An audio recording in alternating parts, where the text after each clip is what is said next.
નમસ્કાર મિત્રો, શ્રી સારસ્વત વિદ્યાલય રાતાવાપી આપ સૌનું હાર્દિક સ્વાગત કરે છે. મિત્રો, હું વિશેષ ગોસ્વામી આજે ધોરણ 11 જીવ વિજ્ઞાનની અંદર પ્રકરણ નંબર 6 સપુષ્પી વનસ્પતિઓની અંતસ્થ રચના વિશે ચર્ચા કરીશ. આપણે આ ચેપ્ટરમાં આગળના પાર્ટની અંદર પ્રાથમિક વૃદ્ધિ અને તેની અંદર પ્રકાંડ, મૂળ અને પર્ણ, પછી એકદળી હોય કે દ્વિદળી, એની અંતસ્થ રચના ભણી ગયા. બરાબર છે. અંતસ્થ રચના આપણે પ્રાથમિક વૃદ્ધિ થઈ હતી એવા પ્રકાંડ, મૂળ, પર્ણમાં જોયું. બરાબર છે. હવે પ્રાથમિક વૃદ્ધિ પૂર્ણ થયા પછી એક જે વનસ્પતિ છે, વનસ્પતિનો પ્રકાંડની વાત કરીએ તો એના ઘેરાવામાં વધારો થાય, એટલે કે જાડું થાય અને કાષ્ઠમય બને. અને દ્વિતીય વૃદ્ધિ, તો આજનો ટોપિક જ છે આપણો દ્વિતીય વૃદ્ધિ. બરાબર. તો દ્વિતીય વૃદ્ધિ એટલે શું? તો એ સમજવા પહેલાં આપણે પ્રાથમિક વૃદ્ધિ સમજવું પડે. તો પ્રાથમિક વૃદ્ધિ, અગ્રીય વર્ધનશીલ પેશી. હવે તમને યાદ છે અગ્રીય વર્ધનશીલ પેશી ક્યાં હાજર છે? તો મૂળ અને પ્રકાંડના ટોચના ભાગે અગ્રીય વર્ધનશીલ પેશી હાજર હોય. એ અગ્રીય વર્ધનશીલ પેશી મૂળ અને પ્રકાંડની લંબાઈમાં વધારો કરે. હવે લંબાઈમાં વધારો તો બધી જ વનસ્પતિઓમાં, પછી એકદળી વનસ્પતિ હોય કે દ્વિદળી વનસ્પતિ હોય, તે લંબાઈમાં વધારો કરી આપશે અને પ્રાથમિક વૃદ્ધિ કહેવાય. અને એ પ્રાથમિક વૃદ્ધિ પછીના જ કુમળા, પ્રકાંડ અને મૂળની અંદર આપણે અંતસ્થ રચના જોઈ. બરાબર છે. પર્ણની પણ અંતસ્થ રચના જોઈ. હવે દ્વિદળી વનસ્પતિની અંદર કેમ એકદળી નહીં? કારણ કે એમાં એધા ગેરહાજર હોય એટલે. તો દ્વિદળી વનસ્પતિની અંદર પ્રાથમિક વૃદ્ધિ પૂર્ણ થયા પછી પ્રકાંડના ઘેરાવામાં વધારો થાય. હવે એના માટે જવાબદાર કોણ? તો પાર્શ્વીય વર્ધનશીલ પેશી. એટલે શું? વાહ્ય અને ત્વક્ષેધા. તો મિત્રો, વાહ્ય એધા શું છે આપણે ભણી ગયા. ત્વક્ષેધા શું છે એના વિશે ચર્ચા નથી કરી. આપણે આગળના ટોપિકમાં એના વિશે ચર્ચા કરીશું. બરાબર છે. ચાલો, તો અહીં એધા એટલે શું, એટલે કે વાહી એધા એટલે શું, પહેલાં તેના વિશે ચર્ચા કરીએ. તો ઉદાહરણ તરીકે આપણે અહીંયા દ્વિદળી પ્રકાંડ લઈ રહ્યા છીએ. શું લઈ રહ્યા છે? દ્વિદળી પ્રકાંડ. તો દ્વિદળી પ્રકાંડ જે છે એ દ્વિદળી પ્રકાંડની અંદર આ પરિચક્ર છે. એ પરિચક્રમાં અંદરની તરફ જલવાહક અને અનુવાહક એટલે કે વાહક પેશી આવેલી હોય. હવે આપણને ખબર છે કે પ્રકાંડની અંદર જલવાહક અને અનુવાહક પેશી કઈ રીતે? અર્ય રીતે નથી ગોઠવાયેલી. અહીંયા કઈ રીતે ગોઠવાયેલી છે? સહસ્ત હોય, એક પાર્શ્વસ્થ હોય અને વર્ધમાન હોય. કેવી હોય? સહસ્ત, એક પાર્શ્વસ્થ અને વર્ધમાન હોય. બરાબર છે. ચાલો, તો અહીં આપણે જલવાહક અને અનુવાહક દર્શાવી દઉં છું.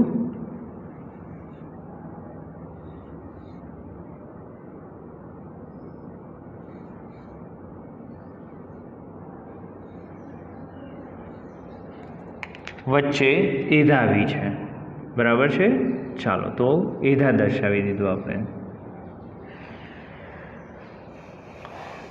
અહીં બહારની તરફ શું હોય?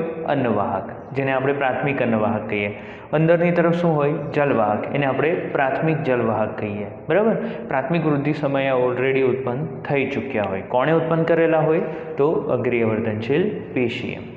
હવે આ જે એધા છે એ એધા ક્યાં છે? વાહી પુલની અંદર છે, એટલે એને અંતઃપુલીય એધા કહેવાય. શું કહેવામાં આવે? અંતઃપુલીય એધા. જ્યારે વનસ્પતિમાં દ્વિતીય વૃદ્ધિ થવાની હોય એ સમય દરમિયાન આ એધાના સંપર્કમાં આવેલા મૃદુતકીય કોષો, એટલે આ જે ભાગ છે, બરાબર છે, એ ભાગની અંદર શું હોય? મૃદુતકીય કોષો આવેલા હોય. તો એધાના સંપર્કમાં આવેલા મૃદુતકીય કોષો પણ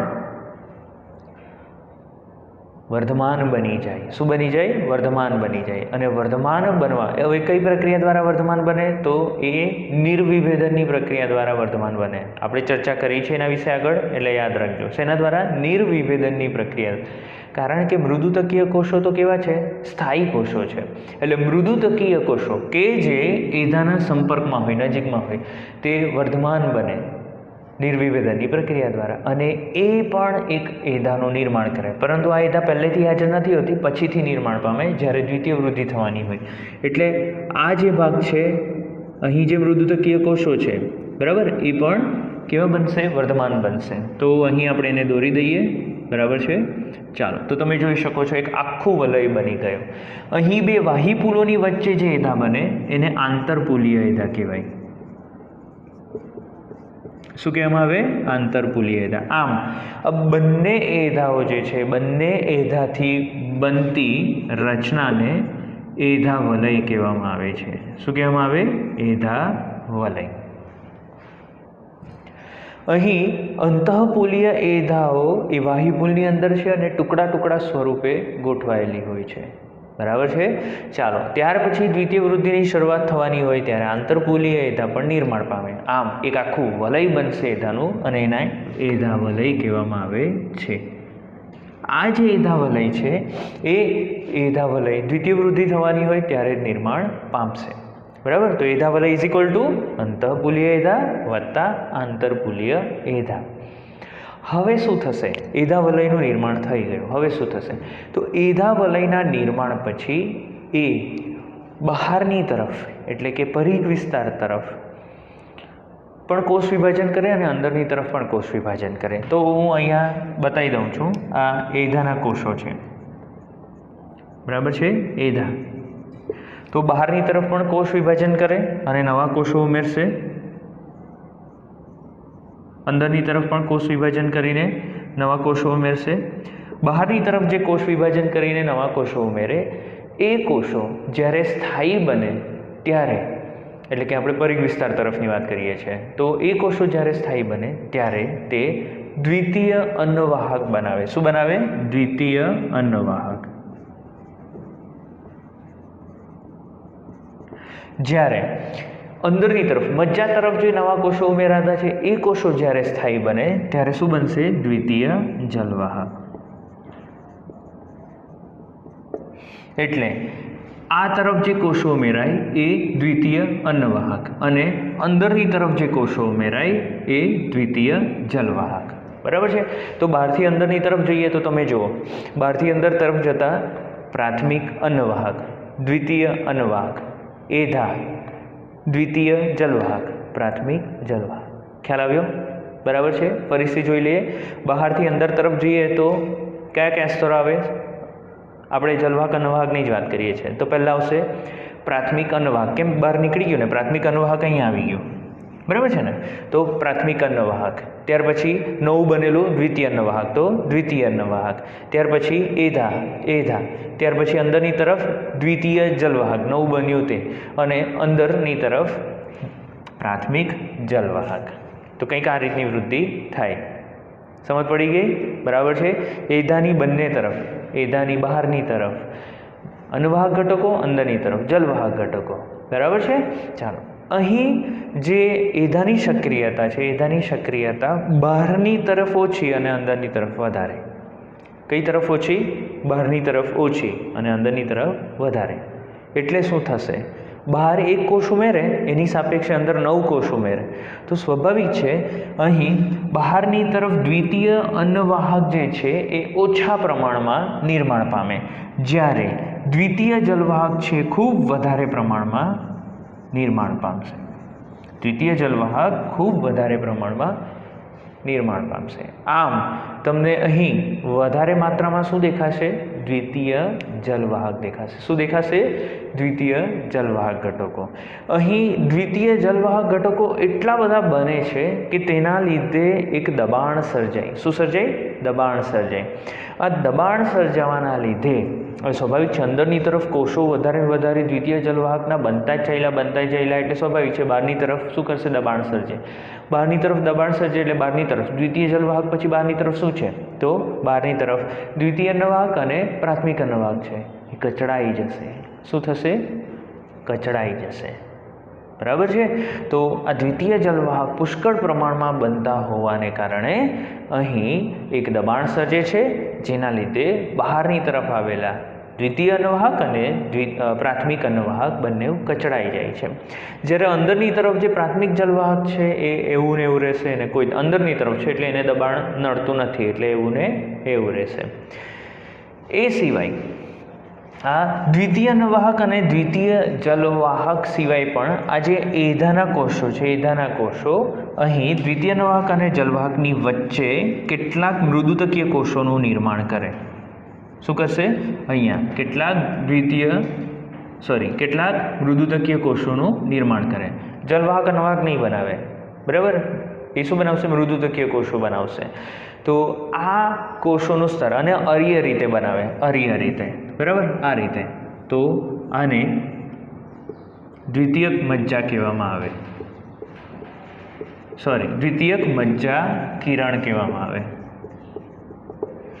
બરાબર. આને શું કહેવામાં આવે? દ્વિતીયક મજ્જા કિરણ કહેવામાં આવે છે, બરાબર. તો અહીં મજ્જા કિરણોનું નિર્માણ કંઈક આ રીતે થશે, બરાબર. ચાલો, તો આકૃતિમાં કઈ રીતે થશે તેના વિશે ચર્ચા કરી લઈએ આપણે.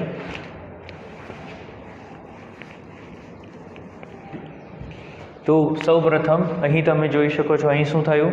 તો એધાવલય બની ગયું, બરાબર છે. એધાવલય જે છે, એધાવલય શું કરશે? તો એધાવલય અંદરની તરફ, આપણે થોડું એધાવલય મોટું બતાવી દઈએ, તો અંદરની તરફ શું બનાવશે? દ્વિતીય જલવાહકો બનાવશે. શું બનાવશે? દ્વિતીય જલવાહકો. ઓકે. અને બહારની તરફ શું બનાવશે? દ્વિતીય અન્નવાહકો. અને થોડું આપણે એક સ્તર બતાવી દઈએ છીએ, બરાબર છે. બહારની તરફ દ્વિતીય અન્નવાહકોનું નિર્માણ કરશે. એ થોડું નાનું બતાવીએ છીએ. કેમ આવું? કારણ કે દ્વિતીય અન્નવાહક ઓછા ઉત્પન્ન થાય, એટલે આપણે એને થોડું નાનું બતાવી દીધું, બરાબર છે ને? ઓકે. તો આ દ્વિતીય અન્નવાહક ઉત્પન્ન થાય અને અહીં મજ્જા કિરણો ઉત્પન્ન થશે. દ્વિતીય મજ્જા કિરણોનું નિર્માણ થશે. અહીં શું છે? તો પ્રાથમિક જલવાહક છે. શું છે? એ એઝ ઇટ ઇઝ એવી ને એવી રહેશે, પ્રાથમિક જલવાહક. આ તમને આકૃતિ ખાલી સમજાવવા માટે અહીં દોરી રહ્યો છું. એ વલય સ્વરૂપે નિર્માણ પામશે, યાદ રાખજો મિત્રો. અને અહીં પ્રાથમિક અન્નવાહક છે, બરાબર છે. સમજણ માટે આ રીતની આકૃતિ દોરી છે. તમારા ટેક્સ્ટબુકની અંદર જે આકૃતિ છે આપણે તે પ્રમાણે દોરવાનું રહેશે. તો તમને ખ્યાલ આવી ગયો? પ્રાથમિક અન્નવાહક, દ્વિતીય અન્નવાહક, એધા દ્વિતીય જલવાહક અને પ્રાથમિક જલવાહક. દ્વિતીય જલવાહક પુષ્કળ પ્રમાણમાં ઉત્પન્ન થાય. કેમ? કારણ કે એધા અંદરની તરફ વધુ સક્રિય, એના લીધે એ શું કરશે? તો દબાણ સર્જે. દબાણ સર્જે એના લીધે પ્રાથમિક અન્નવાહક અને દ્વિતીય અન્નવાહક તૂટી જાય અને કચડાઈ જાય, અને અહીં પ્રાથમિક જલવાહક એવીને એવી રહેશે. વચ્ચે વચ્ચે શું બનશે? દ્વિતીય મજ્જા કિરણોનું નિર્માણ થશે. તો આ થયું એધાવલયનું નિર્માણ અને એના દ્વારા દ્વિતીય વૃદ્ધિ. હવે આપણે આગળ ચર્ચા કરી ચૂક્યા છીએ. જ્યારે આપણે દ્વિદળી મૂળ આ પ્રકાંડમાં છે, દ્વિદળી મૂળમાં જ્યારે વૃદ્ધિ થશે ત્યારે દ્વિદળી મૂળની અંદર શું થાય? તો એની અંદર જે એધા છે એની અંદર જે વાહિપુલો છે એની ગોઠવણી કઈ રીતની છે? અરીય રીતની છે, અને તેઓ વર્ધમાન નથી.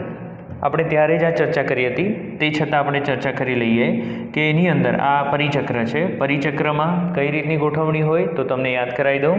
આ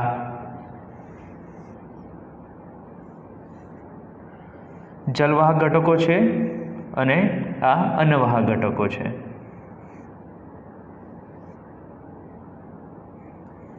બરાબર છે. અહીંયા એધાવલય આ રીતની ગોળ નહીં બનશે. અહીં એધાવલય સંપૂર્ણ બનશે, આખી જ બનવી પડે, કારણ કે એધા છે જ નહીં અહીંયા. તો મૂળમાં જ્યારે દ્વિતીય વૃદ્ધિ થવાની હોય, દ્વિદળી મૂળમાં જ્યારે દ્વિતીય વૃદ્ધિ થવાની હોય ત્યારે દ્વિતીય વૃદ્ધિ સમયે યાદ રાખવાનું છે. જો જલવાહકને હંમેશા અંદર રાખવાના અને અન્નવાહકને બહાર રાખવાના. તો અન્નવાહકને બહાર કરી દઈએ એટલે શું? તો અન્નવાહકની નીચેના ઘટકો, અન્નવાહકની નીચેના ઘટકો, બરાબર છે, અને જલવાહકની ઉપરના ઘટકો એટલે કે પરિચક્રના ઘટકો, બરાબર. તો અન્નવાહકની નીચેના ઘટકો, જલવાહકની ઉપરના ઘટકો અહીં વર્ધમાન બનશે, બરાબર છે. અને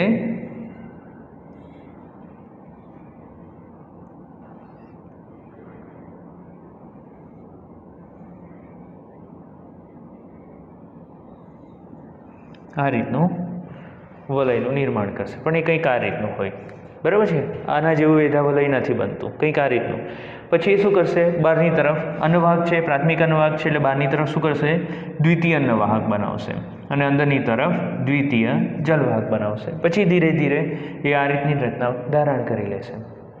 તો દ્વિદળી મૂળમાં એધાવલયમાંથી ન તો અંતઃપૂલીય એધા હોય, ના તો આંતરપૂલીય એધા હોય, બરાબર. આવી કોઈ પૂલીય એધા નહીં, આખી જ એધા બનશે અને દ્વિતીયક નિર્માણ થશે એનું. પ્રાથમિક વૃદ્ધિમાં તેની બિલકુલ બી હાજરી હશે નહીં. જ્યારે આ એક અલગથી ટોપિક છે, આપણા ટેક્સ્ટબુકમાં છેલ્લો ટોપિક આપેલો છે, સાથે સાથે જ લઈ લીધો છે. પ્રકાંડમાં કેવી રીતે થાય અને મૂળની અંદર કેવી રીતે થાય છે, બરાબર છે. તો મૂળમાં કંઈક થોડીક અલગ રીતે વૃદ્ધિ જોવા મળે છે. પછીથી પાછળથી એની અંદર ધીરે ધીરે જેમ જેમ વૃદ્ધિ થશે તેમ વલય પાછું કેવું થઈ જશે, ગોળ થઈ જશે, અને આ રીતની જ મૂળમાં પણ વૃદ્ધિ જોવા મળે છે. તો આ થયું દ્વિતીય વૃદ્ધિ, કે જેની અંદર આપણે એધાવલયનું નિર્માણ અને દ્વિતીય વૃદ્ધિ મૂળ અને પ્રકાંડમાં કેવી રીતે થાય છે તે જોયું. હવે આ દ્વિતીય વૃદ્ધિના લીધે શું થશે, તો જે પ્રકાંડ છે જે નરમ હતું, સ્થિતિસ્થાપક હતું, લીલું હતું, એ કાષ્ઠમય બને. કેવું બને? કાષ્ઠમય. બરાબર.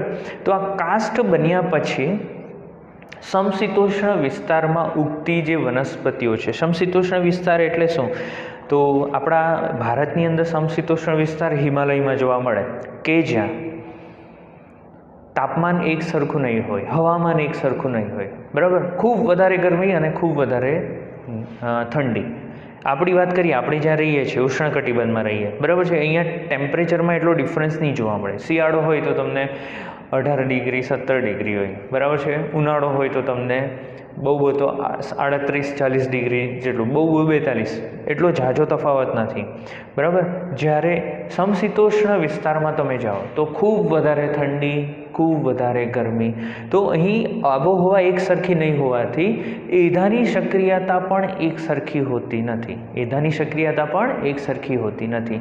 એટલે જુદી જુદી ઋતુમાં તેઓ કાષ્ઠ જે ઉત્પન્ન કરે, કાષ્ઠ જુદા જુદા પ્રકારના, અને એના પરથી બે પ્રકારના કાષ્ઠ ઉત્પન્ન કરે છે, અને એને વસંત કાષ્ઠ અને શરદ કાષ્ઠ કહેવામાં આવે છે. શું કહેવામાં આવે? વસંત કાષ્ઠ અને શરદ કાષ્ઠ. બરાબર. ચાલો, તો વસંત કાષ્ઠ એટલે શું અને શરદ કાષ્ઠ એટલે શું, એના વિશે આપણે ચર્ચા કરીએ. તો વસંત કાષ્ઠ, પહેલાં તો વસંત ઋતુ. વસંત ઋતુ ક્યારે હોય? આપણે તો શિયાળો, ઉનાળો, ચોમાસું એમ બોલીએ, એટલે તમને નહીં ખબર હોય. તો વસંત કાષ્ઠ એટલે કે અહીં માર્ચ, એને સ્પ્રિંગ સિઝન કહેવામાં આવે. તો એ માર્ચ, એપ્રિલ અને મે, બરાબર, આ 3 મહિના. એટલે તમે જોઈ શકો છો કે ખૂબ ગરમી હશે ને આ સમય દરમિયાન. હા, ખૂબ ગરમી હોય તે સમયે જે કાષ્ઠ ઉત્પન્ન થાય એને વસંત કાષ્ઠ કહેવાય. શરદ કાષ્ઠ એટલે શું? ઓટમ. તો એ સમય દરમિયાન, ઓકે, મહિના કયા? September, October, November. એટલે એ સમય દરમિયાન શું હોય? ઠંડી, શિયાળાની ઋતુ હોય. તો આપણા માટે એમ કહીએ કે આ ઉનાળો અને આ શિયાળો, બરાબર છે. ઓકે. એધા ક્યારે વધારે સક્રિય હોઈ શકે? વસંત કાષ્ઠ કે શરદ કાષ્ઠમાં? વિચારો. એધા સતત કોષ વિભાજન કરે એટલે એને ઘણા બધા ઉત્સેચકોની જરૂરિયાત પડશે. ઉત્સેચકો વધારે તાપમાનમાં સારા કામ કરે, નીચા તાપમાને એટલા ઓછા સક્રિય હોય, બરાબર છે. તો વધુ તાપમાન ક્યારે છે? તો વસંત કાષ્ઠમાં. એટલે વસંત કાષ્ઠમાં એધા વધુ સક્રિય. એધા વધુ સક્રિય એટલે વધુ પ્રમાણમાં જલવાહક ઉમેરે, બરાબર. આપણે અહીંયા જે ચર્ચા કરવાના છે અનવાહકની ચર્ચા જ નથી કરવાના. આપણે શેના વિશે ચર્ચા કરવાના છે? જલવાહક વિશે. કારણ કે વનસ્પતિમાં જ્યારે દ્વિતીય વૃદ્ધિ થાય ત્યારે મુખ્ય ભાગ કયો હોય? જલવાહકનો જ હોય, બરાબર. મુખ્ય ભાગ, વચ્ચેનો મુખ્ય ભાગ જલવાહક જ રોકી લે. દ્વિતીય વૃદ્ધિ દરમિયાન દ્વિતીય જલવાહક એટલું બધું બને કે દ્વિતીય અન્નવાહક તો બહારની તરફ હોય ને કચડાઈ ગયેલા હોય, અને એનો થોડોક જ પટ્ટો જોવા મળે, બરાબર. તો સૌથી વધારે જથ્થો શેનો જોવા મળે? દ્વિતીય જલવાહકનો. તો અહીં બંને તરફ આપણે દ્વિતીય જલવાહક વિશે ચર્ચા કરીશું. ચાલો જોઈએ વસંત કાષ્ઠ. તો વસંત કાષ્ઠની વાત કરીએ તો અહીં એધા ખૂબ જ સક્રિય હોય, ક્રિયાશીલ હોય. કેમ? કારણ કે કયા મહિનામાં ઉત્પન્ન થવાનું છે? માર્ચ, એપ્રિલ, મેમાં. જ્યારે શરદ કાષ્ઠમાં એધા ઓછી ક્રિયાશીલ હોય. કેમ? કારણ કે શિયાળાનો સમય છે, ટેમ્પરેચર ઓછું હોય, અને આ તો શીતોષ્ણ વિસ્તારમાં છે, સમશીતોષ્ણ. તો ત્યાં તો એમ પણ ટેમ્પરેચર બહુ ઓછું હોય. વિશાળ અવકાશયુક્ત જલવાહિની ધરાવતા વિપુલ પ્રમાણમાં જલવાહક ઘટકો ઉમેરે, બરાબર છે. એટલે એધા, આ એક એધા દોરું છું, બરાબર છે. બહારની તરફ અનવાહક છે, બરાબર. તો બહારની તરફ અનવાહક હું દર્શાવી દઉં છું, ઠીક. ચાલો, ઓકે. અંદરની તરફ જલવાહક જે ઉમેરે, અંદરની તરફ જલવાહક જે ઉમેરે છે એ જલવાહક વિશાળ અવકાશયુક્ત હોય, વિશાળ અવકાશયુક્ત જલવાહિનીઓ એટલે કે જલવાહિનીના ઘટકો જે છે તમે આડો છે એટલે સતત થોડા મોટા મોટા હોય, એકદમ મોટા મોટા, બરાબર છે. ઓકે, તો વિશાળ અવકાશયુક્ત જલવાહિની ધરાવતા અને વિપુલ પ્રમાણમાં જલવાહક ઘટકો ઉમેર. વિપુલ પ્રમાણમાં જલવાહક ઘટકો એટલે સ્વાભાવિક છે એની જાડાઈ કેવી હશે? વધારે હશે. એની જાડાઈ કેવી હશે? વધારે. ચાલો તો એની જાડાઈ વધારી દઉં છું.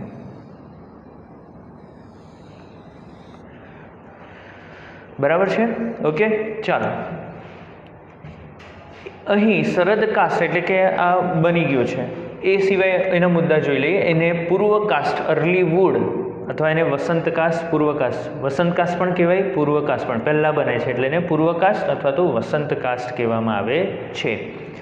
સ્પ્રિંગ વુડ અથવા તો અર્લી વુડ તે આછા ઘેરા રંગની હોય. કેમ? કારણ કે એની ઘનતા ઓછી હોય. કેમ? કારણ કે અહીં વિશાળ અવકાશયુક્ત જલવાહિની ધરાવતા ઘટકો છે એટલે એની ઘનતા ઓછી અને આછા રંગની હોય, ઘેરો નહીં હોય એટલો. બરાબર છે. ઓકે, ચાલો ત્યાર પછી આ નિર્માણ થઈ ગયું. હવે પછી શું નિર્માણ થશે? તો ભાઈ પછી આવશે શિયાળો. શિયાળો આવશે એટલે શું થશે? તો એની ક્રિયાશીલતા ઓછી થઈ જાય એટલે શું થશે? તો તે સાંકડી જલવાહિની ધરાવતા થોડા પ્રમાણમાં જલવાહક ઘટકો ઉમેરે. હવે સાંકડી જલવાહિની છે, થોડા પ્રમાણમાં ઉમેરે છે એટલે એ કેવા હોય? ઘેરા રંગના અને વધુ ઘનતા ધરાવતા હોય. અને તેને શરદ કાસ્ટ અથવા તો માજી કાસ્ટ, ઓટમ વુડ અથવા તો લેટ વુડ કહેવામાં આવે છે. પછીથી ઉત્પન્ન થાય ને ઓટમ વુડ અને લેટ વુડ. એટલે અહીં ચાલો તો આને અંદર લઈ લેવું પડશે આપણે, કારણ કે એક નવી કાસ્ટ ઉત્પન્ન થઈ. બરાબર છે. તો અંદરની તરફ એક નવી કાસ્ટ કઈ ઉમેરાય? તો શરદ કાસ્ટ. તો શરદ કાસ્ટ કેવી છે? એક તો નાની છે, વલય પાતળો છે, બરાબર છે, થોડા પ્રમાણમાં જલવાહક ઘટકો ઉમેરાય, ઘેરા રંગની અને વધુ ઘનતા ધરાવતી. તો અહીં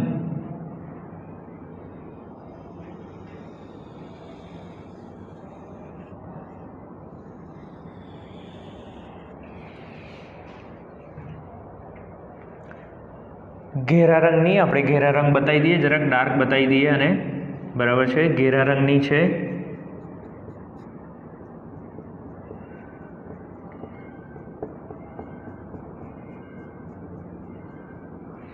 બરાબર. અને આપણે કહીશું શરદ કાસ્ટ. શું કહીશું? શરદ કાસ્ટ. ઠીક છે. તો આપણે પહેલાં જે બનેલી કઈ વસંત કાસ્ટ એ અંદર છે, તો વસંત કાસ્ટ બતાવી દઉં.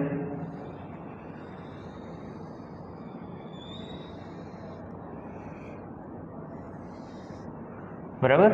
એ ઝાંખા રંગની છે એટલે હું એને કશું દોરતો નથી, અંદર કંઈક લીટી દોરતો નથી. તો આ થયું વસંત કાસ્ટ. આ શરદ કાસ્ટ અને વસંત કાસ્ટ આ બંનેથી જે બનતી રચના છે. બરાબર છે. ચાલો અહીંયા અન્નવાહકને કાઢી નાખું છું એટલે તમને સ્પષ્ટ ખબર પડે છે. આપણે અન્નવાહકનું જરૂરત જ નથી. તો તમે જોઈ શકો છો કે એધાની અંદર અહીં એક વલય બન્યો. બરાબર છે. આખા વર્ષ દરમિયાન એ વલયમાં બે વલયો છે. એક બહારની તરફ શરદ કાસ્ટ, બરાબર, જે ઘેરા રંગનું છે, એની ઘનતા પણ વધારે છે, ડાર્ક રંગનું છે અને એની ઘનતા પણ વધારે છે, પરંતુ એનું કદ નાનું છે. બરાબર. અને શિયાળામાં ઉત્પન્ન થાય. અને બીજું છે વસંત કાસ્ટ કે જેનો ઘેરાવો વધારે છે પરંતુ ઘનતા ઓછી હોવાથી આછા રંગનું દેખાય. આમ બંનેથી બનતી રચનાને વાર્ષિક વલય કહેવાય. શું કહેવામાં આવે? વાર્ષિક વલય. અને શું કહેવામાં આવે છે? વાર્ષિક વલય. બરાબર. ઓકે. તો તમે જ્યારે કોઈ દ્વિતીય વૃદ્ધિવાળા વૃક્ષને કાપેલું જુઓ છો તો એના થડ પ્રદેશમાં તમે નોટિસ કર્યું હશે કે આ રીતના વલયો હોય.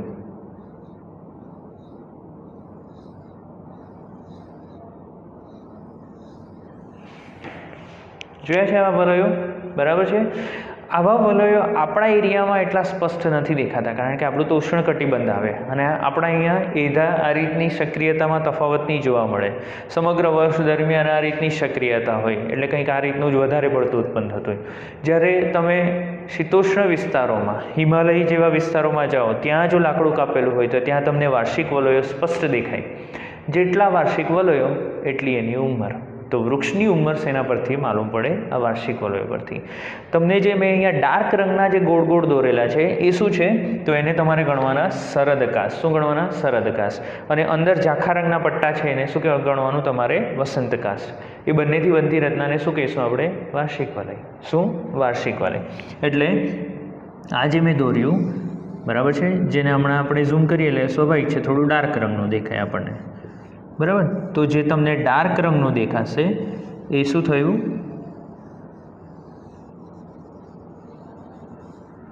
એ થયું શરદકાષ્ઠ, બરાબર. અને એની સાથેનું વસંતકાષ્ઠ. આ બંનેથી બનતી રચના, આખી રચનાને વાર્ષિક વલય કહેવાય. વાર્ષિક વલયની સંખ્યા જેટલી એટલું વૃક્ષ જૂનું, એટલા વર્ષનું વૃક્ષ. એટલે તમારે કોઈ બી વલય ગણી શકો છો. તમે ડાર્કવાળું વલય ગણો કે ઝાંખાવાળું વલય ગણો, બરાબર. કોઈ બી એક વલય ગણવાનું એટલે તો આવી જશે, બરાબર. નેટ ઉપર સર્ચ કરજો, તમને એન્યુઅલ રિંગ. શું? એન્યુઅલ રિંગ એટલે સરસ મજાના તમને આવા ઘણા બધા પિક્ચર્સ જોવા મળશે. હવે મિત્રો, મારો એક પ્રશ્ન છે. તમને એક વૃક્ષ મેં બતાવ્યું અને તમને કહું ચાલો આની ઉંમર મને જણાવો, તો તમે શું કરશો?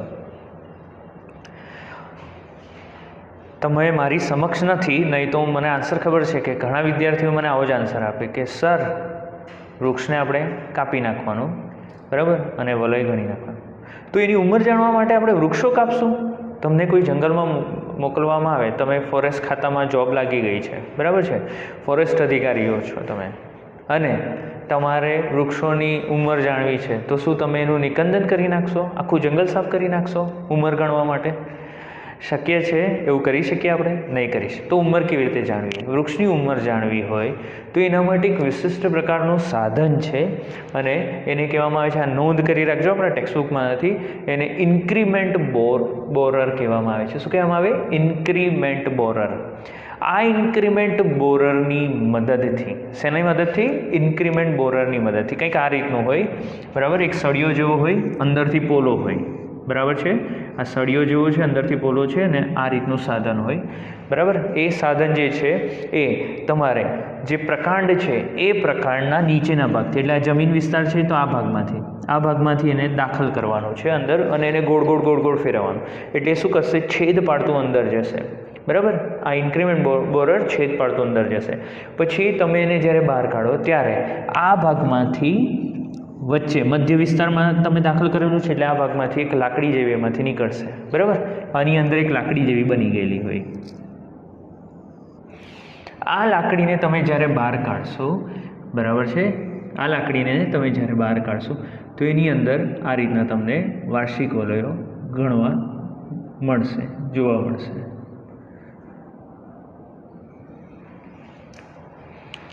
ઇન્ક્રીમેન્ટ બોરર કહેવાય. આ રીતના વાર્ષિક વલયો તો ગણી શકીએ કે નહીં આપણે? હા, ગણી શકીએ, બરાબર છે. 1 2 3 4 5 6 7 8 ગણી શકીએ આપણે.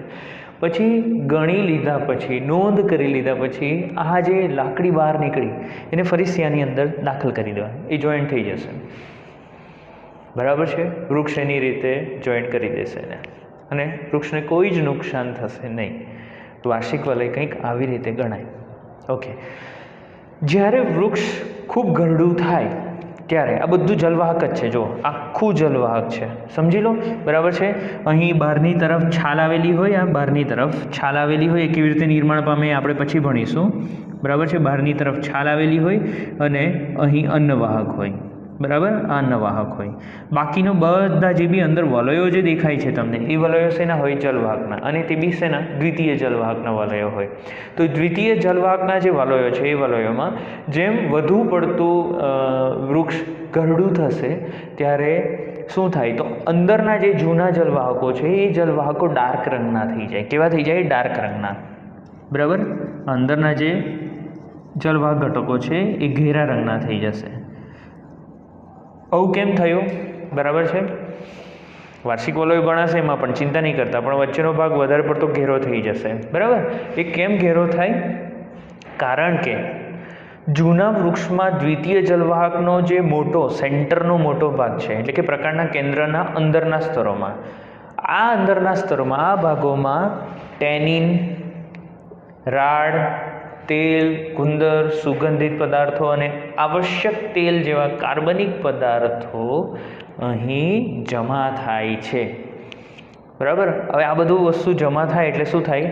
તો આ ભાગ ઘેરા બદામી રંગનો બને. આ ભાગ કેવો બને? સેન્ટરનો ભાગ ઘેરા બદામી રંગનો બને છે. બરાબર છે. અને તે કાસ્ટને સખત બનાવે, ટકાઉ બનાવે અને સૂક્ષ્મ જીવાણુઓ કે કીટકોના આક્રમણ સામે પ્રતિરોધ આપે, એટલે કે એનાથી રક્ષણ આપશે. ઓકે, ચાલો. હવે આ બધી વસ્તુઓનો ભરાવો થવાના લીધે અને લિગ્નિનયુક્ત દિવાલો હોવાને કારણે, એટલે લિગ્નિનનો પણ જમાવટ થવાને લીધે તેઓ મૃત ઘટકો બનશે. અને હવે તેઓ વચ્ચેનો જે ભાગ છે, વચ્ચેનો ભાગ પાણીનું વહન નહીં કરશે. આમ તો જલવાહકનું કામ શું છે? પાણી અને ખનિજ ક્ષારોનું વહન કરવાનું. પરંતુ હવે તે પાણી અને ખનિજ ક્ષારોનું વહન નહીં કરશે. ફક્ત અને ફક્ત શું આપે? યાંત્રિક આધાર આપે. વનસ્પતિને યાંત્રિક આધાર આપશે. બરાબર છે. ચાલો, આને મધ્ય કાસ્ટ કહેવામાં આવે છે. શું કહેવામાં આવે છે? મધ્ય કાસ્ટ. યાદ રાખજો. હા, વસંત કાસ્ટ, શરદ કાસ્ટ અને નવું આવ્યું મધ્ય કાસ્ટ અને રસ્ટ કાસ્ટ. ખબર પડે છે ને? જલવાહક જ ઘટકોની જ વાત કરું છું. બરાબર છે. આપણે એવું કીધું કે આને આપણે શું નામ આપ્યું? તો શરદ કાસ્ટ, શિયાળામાં ઉત્પન્ન થાય. આ વસંત કાસ્ટ, ઉનાળામાં ઉત્પન્ન થાય. બરાબર. હવે અહીં વચ્ચે જે આ વસંત અને શરદ કાસ્ટ એટલે એધા વલયો હશે સેન્ટરના, એ સેન્ટરના એધા વલયો વધારે પડતા ઘેરા રંગના થઈ જાય, બદામી રંગના થઈ જાય અને એને મધ્ય કાસ્ટ કહેવામાં આવે. એટલે મધ્ય કાસ્ટની અંદર બંને જ હશે. વસંત કાસ્ટ બી હશે, શરદ કાસ્ટ, કારણ કે એમાં બી વલયો તો ખરા જ ને. એટલે એમાં બી વસંત અને શરદ કાસ્ટ બંને અંદર હાજર જ હશે. પરંતુ એ ડાર્ક રંગના થઈ ગયા છે. હવે કેમ? એ જૂના થઈ ગયા અને એની અંદર બધી પદાર્થો સંગ્રહાયા. એટલે એની સામે રસકાસ્ટ એટલે શું? જે આ બહારનો વિસ્તાર છે, આ નવા બનેલા વલયો. બરાબર છે. જૂના નહીં, નવા વલયો. તો નવા વર્ષો, નજીકના વર્ષોમાં બનેલા જે વલયો છે, એ વલયોમાં આ પદાર્થો સંગ્રહ નથી પામ્યા. બરાબર. તો એ ઘેરા રંગના નથી, આછા રંગના છે. દ્વિતીય જલવાહકનો પરિઘવર્તી પ્રદેશ, દ્વિતીય જલવાહકના જે પરિઘવર્તી પ્રદેશ છે એ આછા રંગના હોય, કારણ કે એમાં આ બધા પદાર્થોનો સંગ્રહ થયેલો હોતો નથી. એને રસકાસ્ટ કહેવામાં આવે છે. અને એનું શું કામ છે? તો એનું કામ છે મૂળથી પર્ણ સુધી પાણી અને ખનિજ ક્ષારોનું વહન કરવું. શું કરવાનું? મૂળથી પર્ણ સુધી પાણી અને ખનિજ ક્ષારોનું વહન કરવાનું હોય છે. બરાબર છે. અને હાર્ટવુડ કહેવાય, હાર્ટ, હૃદય. બરાબર. અને આને સેપવુડ કહેવાય. તો સર્ચ કરજો. એટલે આને ઘણી જગ્યાએ રદકાસ્ટ પણ કીધા છે. બરાબર. યાદ રાખજો. કોને? મધ્યકાસ્ટને. તો હાર્ટવુડ, સેપવુડ તમે નેટ ઉપર સર્ચ કરશો ને એટલે તમને આકૃતિ જોવા મળશે કંઈક આ રીતની. બરાબર. તો આપણે વિવિધ કાસ્ટો વિશે ચર્ચા કરી, એના તફાવત પણ જોઈ લીધા અને દ્વિતીય વૃદ્ધિ વિશે પણ ચર્ચા કરી. મિત્રો, અહીં દ્વિતીય વૃદ્ધિ શેની અંદર જોવા મળી? તો દ્વિતીય વૃદ્ધિ ફક્ત દ્વિદળી વનસ્પતિમાં જ જોવા મળે છે. બરાબર છે. એકદળી વનસ્પતિમાં એધા હાજર જ નથી હોતી, એટલે સ્વાભાવિક છે એની અંદર દ્વિતીય વૃદ્ધિ જોવા મળતી નથી. અને અહીં એકદળી વનસ્પતિમાં એધા ગેરહાજર હોવાથી એમાં ક્યારે પણ આરોપણ કરી શકાતું નથી. શું? આપણે જે આંબાની કલમ જોઈએ, બરાબર, જેમાં આરોપણ કરવામાં આવે, એ આરોપણ શક્ય બનતું નથી. બરાબર છે. તો આની સાથે આપણે અહીં દ્વિતીય વૃદ્ધિમાં એધા વલયનું નિર્માણ અને કેટલીક કાસ્ટ વિશે ચર્ચા કરી. બરાબર છે. હવે નેક્સ્ટ ટાઈમ આપણે ત્વક્ષ એધા વિશે ચર્ચા કરીશું અને છાલ કેવી રીતે બને છે એના વિશે ચર્ચા કરીશું. Thank you so much.